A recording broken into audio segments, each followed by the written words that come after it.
హరీష్ రావు హరికథలను తెలంగాణ ప్రజలు నమ్మరన్నారు ఎమ్మెల్సీ అద్దంకి దయాకర్.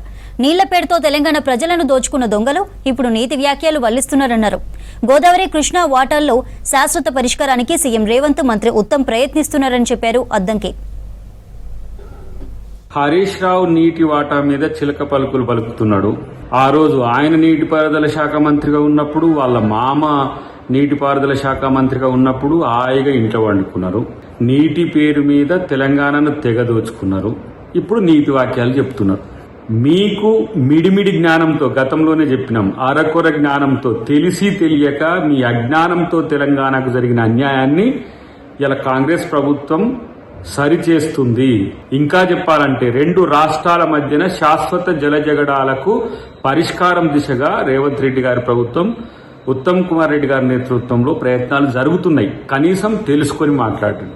ఇక మీరు చేసిన గోదావరి మీద కట్టిన కాళేశ్వరం అతి దౌర్బల్యమైన 3వ ప్రాజెక్టుగా భారతదేశంలో చరిత్రకెక్కింది. ఇంకా సిగ్గుండాలి చెప్పడానికి. లక్షల కోట్ల రూపాయల తెలంగాణ ప్రజల రక్తం తాగిన ఒక జలగలు మీరు. ఆ నీటిలో జలగల్లా ఉండి తెలంగాణ ప్రజల యొక్క సొమ్మును దోచుకున్నది కాక ఇంకా ప్రగల్భాలు పలుకుతున్నారు. ఇంకా